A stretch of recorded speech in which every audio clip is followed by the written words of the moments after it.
안녕하세요 여러분, 모모동의 심원장이에요. 오늘은 제가 ASMR급이라고 했는데요, 요양보호사 시험 이 대비 어떤 요약 부분을 자면서 들어보시면 어떨까 싶어서 한번 준비해 봤어요. 무의식 중에도 여러분들께서 모두 정답을 기억하시길 바라면서 한번 모모동 심원장과 자면서도 공부해 보시면 어떨까요? 여러분의 구독과 좋아요는 제가 강의 자료를 만들고 편집하고 녹음하는데 큰 힘이 됩니다.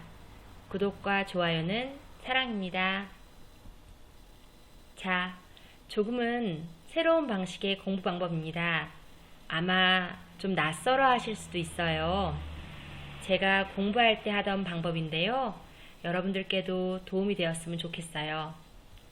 자, 지금부터는 휴대폰 빛 차단을 위해 휴대폰을 뒤집어 주시고 주무시면 됩니다. 자, 우리 자면서도 우리 시험 합격 정답만 생각하기로 해요. 그럼 여러분, 굿나잇. 전 열심히 시험에 나올 만한 아이들만 음성으로 알려드릴게요. 요양보호 대상자의 이해에 관련된 이야기입니다.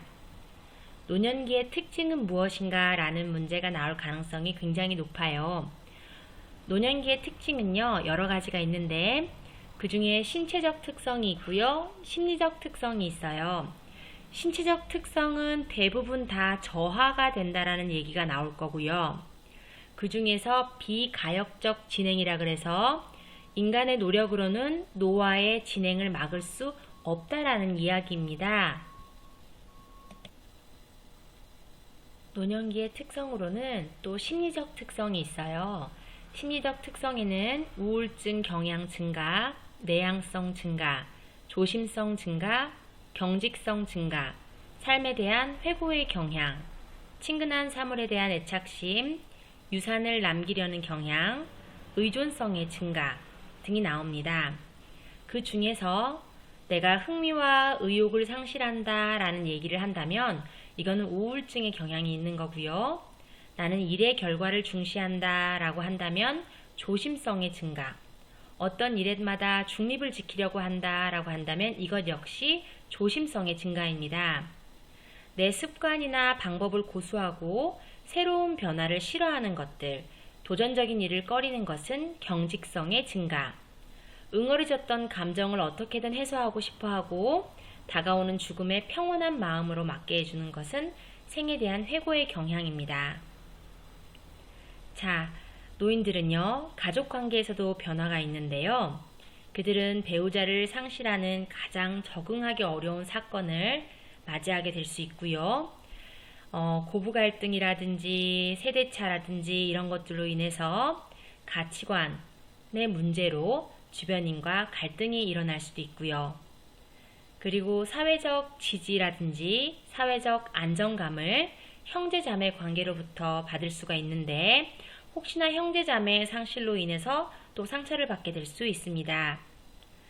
노인들은요, 노인의 사중고라고 하여 빈곤, 질병, 고독, 무위 등의 고통을 겪을 수 있고요. 노인 부양에 대한 문제로 우리는 노인을 가족이 부양하여야 한다라는 사적 부양과 아니다, 노인은 국가가 보호해야 한다라고 하는 공적 부양, 이 두 가지 해결 방안을 제시해 볼 수 있습니다. 자, 가족관계 변화 다음으로 넘어가 보겠습니다.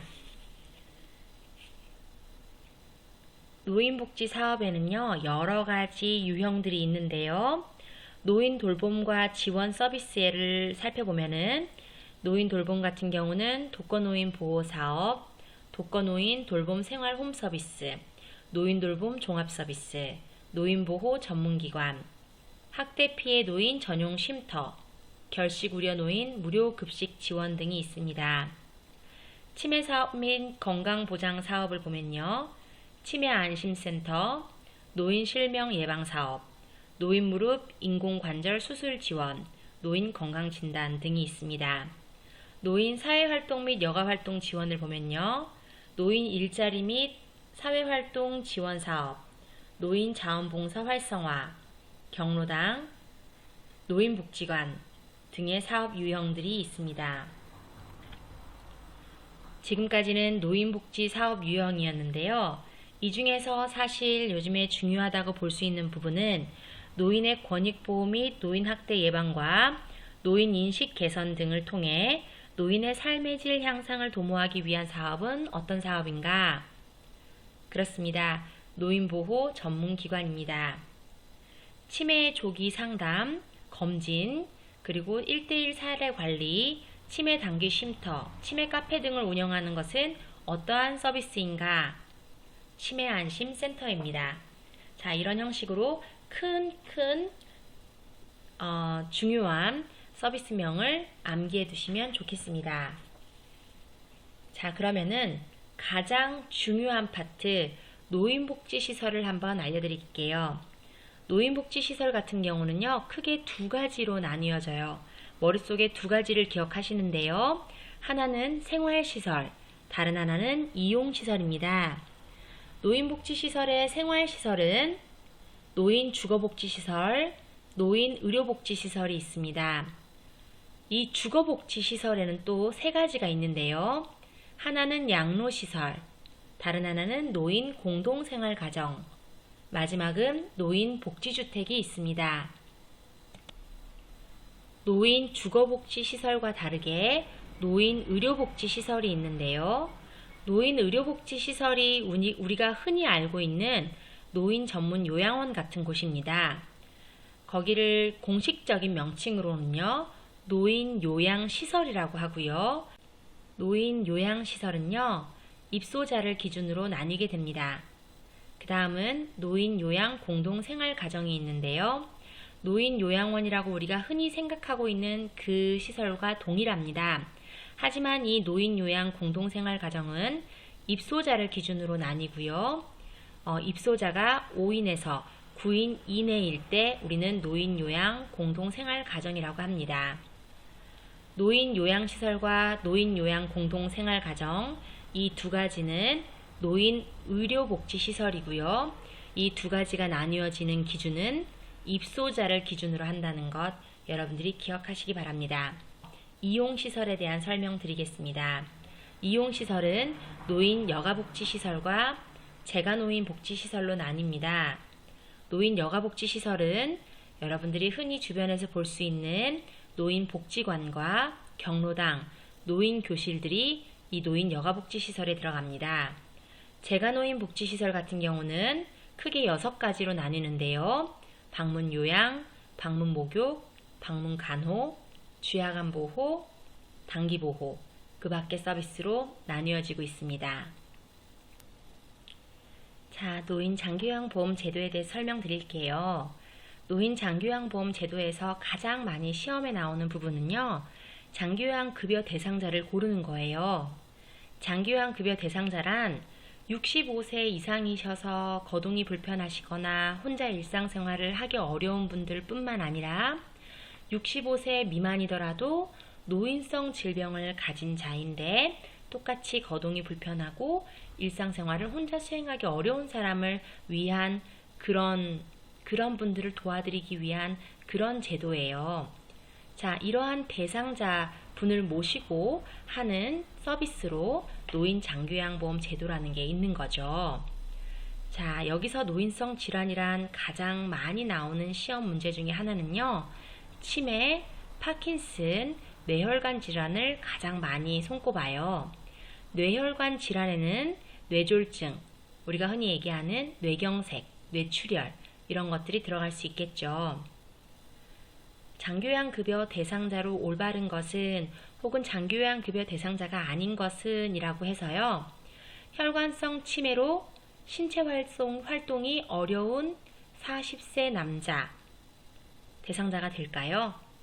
혈관성 치매로 신체 활동이 어려운, 자, 40세 남성은 65세 미만이긴 하지만요, 혈관성 치매라는 노인성 질환을 가지고 있고 신체 활동이 어렵기 때문에 장기요양급여 대상자가 가능합니다. 장기요양급여 대상자가 아닌 경우는요, 노인성 난청이 있는 90세 독거노인을 예를 들어 볼게요. 90세 노인이시기 때문에 연령으로서는 맞습니다. 하지만 단순히 노인성 난청이 있다고 해서 이분이 일상생활 수행 능력이 떨어진다고 보기 어렵기 때문에 이런 분들은 장기요양급여 대상자가 아닐 가능성이 높습니다. 자, 장기요양급여의 대상자, 여러분들이 꼭 기억하셔야 할 거, 65세 미만이더라도 노인성 질병을 가졌고 거동이 불편하며 일상생활을 수행하기 어려운 사람이라면 장기요양급여 대상자가 될 수 있다라는 거. 보편적으로는 65세 이상이고 거동이 불편하거나 일상생활을 혼자 수행할 수 없는 어르신들에게는 장기요양급여가 나갈 수 있다라는 거 기억하시기 바랍니다. 장기요양 인정 신청 및 판정 절차는요, 건강보험공단에 신청하시고 그러면 건강보험공단 직원분이 출장을 나오셔서 장기요양 인정 조사를 합니다. 그러면 조사표를 다시 센터로 돌아가셔서 입력을 하시게 되고요. 그때 1차 판정이 나오게 됩니다. 1차 판정이 나오고 나면 건강보험공단에서는 각각 개인에게 의사소견서를 제출해야 되는지 안 해야 되는지에 대한 통보를 하게 됩니다. 거동이 전혀 불편하고 아무도 모셔갈 분이 없다면 의사소견서 제출 예외자 통보를 받게 되시는 거죠. 그 외의 분들은 의사소견서를 제출해야 되고요. 그 다음 의사소견서를 제출하시고 나면 등급판정위원회가 개최됩니다. 등급판정위원회가 개최되고 나면 등급판정을 받게 되고요. 대략 이 기간은요, 신청일로부터 30일 이내에 완료된답니다. 자, 그 다음으로는요, 장기요양 인정 점수에 따른 등급입니다. 이 등급 점수를 외우기가 조금 까다로우실 수도 있지만요, 점수가 한 번씩 시험에 나오니 기억하시기 바랍니다. 45점 이상, 51점 미만은 5등급입니다. 51점 이상, 60점 미만은 4등급입니다. 60점 이상, 75점 미만은 3등급입니다. 75점 이상, 95점 미만은 2등급입니다. 95점 이상은 1등급입니다. 등급의 숫자가 작아질수록 어르신의 상태는 더 악화되었다라고 보시면 되겠습니다. 판정 결과 통보인데요. 장기요양 인정의 유효기간은 최소 1년입니다. 처음 등급을 받으신 분들은 무조건 1년짜리 등급을 받게 된다는 이야기입니다. 그 이후에 내가 동일한 등급으로 판정을 받게 된다면요, 갱신을 해서 받은 판정 결과 같은 경우 내가 5등급이었는데 똑같이 5등급으로 등급 판정을 받았다면 나는 그 다음번 인정 유효기간이 2년으로 바뀌게 됩니다. 내가 2등급에서 4등급인 경우에는요, 내가 동일한 등급으로 갱신 등급 판정을 받았다면 나는 그 다음에 3년의 장기요양 유효기간을 받게 됩니다. 1등급의 등급을 받고 그 다음 해에 갱신으로 인한 동일한 1등급의 등급을 받으셨다면 나는 4년의 장기요양 유효기간을 받게 됩니다. 자, 장기요양급여 내용으로 가볼게요. 장기요양급여는요, 크게 시설급여와 재가급여로 나뉘어요. 시설급여는 어르신들이 의료, 간호, 요양 서비스를 시설에서 종합적으로 제공해주는 그런 서비스를 말합니다. 주로 어르신들이 시설에 입소하여서 받게 되죠. 그렇다 보니까 이런 단점이 생깁니다. 가족, 형제, 이웃과 떨어져 지내게 되는 그런 단점이 생기겠죠. 그래서 어르신들이 소외를 경험하기가 쉽습니다. 대상자의 개인 중심 생활도 어렵습니다. 단체 활동으로 주로 생활을 하기 때문에 동일한 시간에 불이 꺼지고 동일한 시간에 불이 켜지게 됩니다. 시설급여와 반대로 재가급여 같은 경우는요, 내가 있던 곳에서 생활할 수 있다는 장점이 있습니다. 그렇다 보니 사생활이 존중되고 개인 중심의 생활이 가능하며 친숙한 환경에서 지낼 수 있게 됩니다. 하지만 단적으로는요, 의료, 간호, 요양 서비스가 단편적으로 진행되어 긴급한 상황 때 신속히 대응하기 어렵습니다. 서비스 평가가 어렵고 책임 소재도 불분명합니다. 서비스 제공 시 이동 시간이 걸리고 효과적이지 못할 수도 있습니다. 자, 그 다음으로는 장기요양급여 중에 시설급여, 재가급여와 다르게 특별현금급여라는 것이 있습니다. 이 특별현금급여 중에 지금 현재 시행되고 있는 것은 가족요양비가 시행되고 있고요. 이 가족요양비는 매월 15만원, 도서벽지 등 장기요양 기간이 부족한 곳에 방문요양에 상당한 장기요양급여를 받을 수 있도록 가족에게 지급되는 비용입니다. 자, 그 다음으로는요, 장기요양 요원이 누구인지 알려드릴게요. 방문요양에서 이야기하는 장기요양 요원은요, 요양보호사와 사회복지사입니다. 장기요양 기관에 소속되어 대상자에게 장기요양 서비스를 제공하는 자를 우리는 장기요양 요원이라고 합니다. 시설급여와 또 시설과 주간보호센터에서 이야기하는 장기요양 요원은 다른데요. 여러분들이 가장 많이들 궁금해하시는 방문요양에서의 장기요양 요원만 말씀드렸습니다. 재원 조달 알려드릴게요.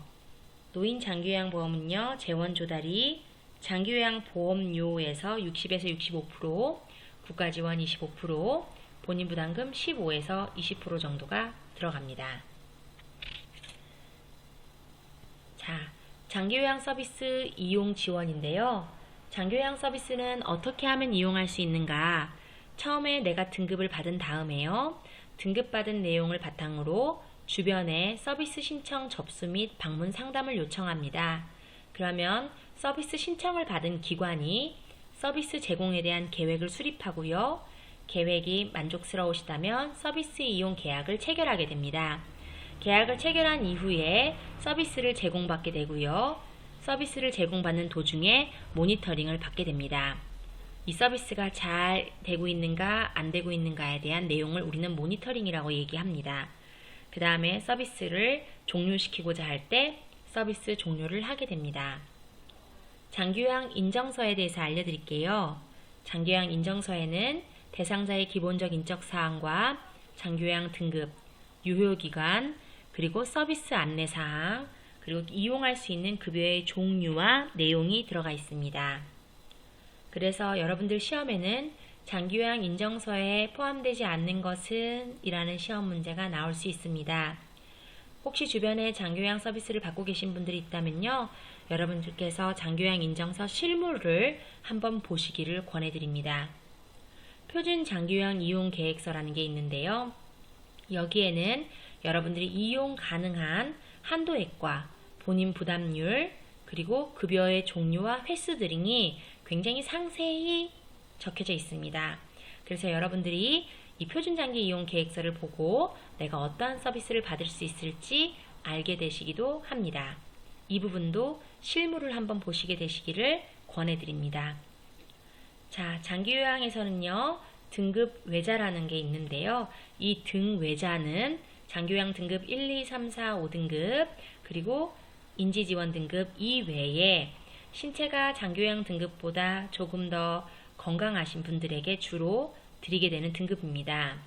이 장기요양 등급 외자에 대한 서비스는요, 장기요양 기관에서도 진행을 하기도 하지만 보통 노인돌봄 종합 서비스를 제공하는 기관에서 제공합니다. 요양보호 업무에 대해서 알려드릴게요. 요양보호 업무를 알기 전에요, 기본적으로 인간이 가지고 있는 기본 욕구가 뭔가에 대한 얘기가 많이 나오는데요. 주로 매슬로우의 기본 욕구 단계를 많이 얘기합니다. 매슬로우의 기본 욕구 단계는 1단계에서 5단계까지가 있는데 1단계는 생리적 욕구, 2단계는 안전의 욕구, 3단계는 사랑과 소속의 욕구, 4단계는 존경의 욕구, 5단계는 자아실현의 욕구가 있습니다. 이 중에서 가장 여러분들이 중요하게 보셔야 될 것은 생리적 욕구와 안전의 욕구입니다. 자, 요양보호 업무의 유형과 내용에 대해서도 간혹 시험에 나오는데요. 신체 기능 유지 증진을 위한 그런 서비스는 어디에 포함되는가? 자, 신체활동 지원 서비스에 포함됩니다. 행동 변화 대처를 위한 서비스는 어디에 포함되는가? 행동 변화에 대한 대처는요, 주로 치매관리 지원 서비스에 포함됩니다. 우리가 할 수 없는, 요양보호사가 할 수 없는 서비스는 무엇인가? 기능 회복 훈련과 간호처치 서비스 등이 있겠습니다. 요양보호 서비스 유형별 대처 방안이라고 해서요.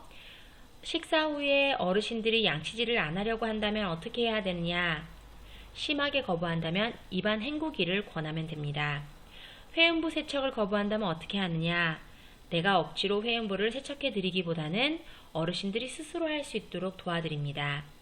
머리 감기를 거부하신다면 특수 샴푸를 사용하고요. 기저귀 안에 자꾸 손을 넣으신다면 혹시 음부에 습진이나 발진이 있는지 확인해 주시고 감염의 예방을 위해 손톱은 짧게, 손은 자주 씻어드립니다. 요양보호 서비스 제공의 원칙 중 올바른 것은 이라는 문제가 종종 나오는데요. 대상자의 능력을 최대한 활용하게 해주고 상호 대등한 관계를 갖고 있으며 대상자가 동의한 경우 서비스를 진행하고요. 대상자가 동의할 수 없는 경우에는 보호자의 동의를 구하고요. 여기서 대상자가 동의를 구할 수 없을 경우란 치매 등을 이야기하는 겁니다.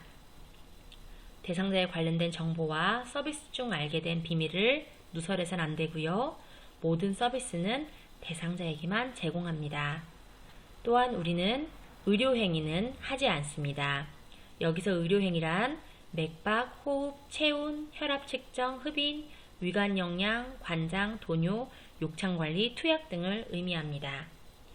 요양보호사는요, 숙련된 수발자이자 정보 전달자이며 관찰자이고 말벗과 상담자이며 동기 유발자입니다.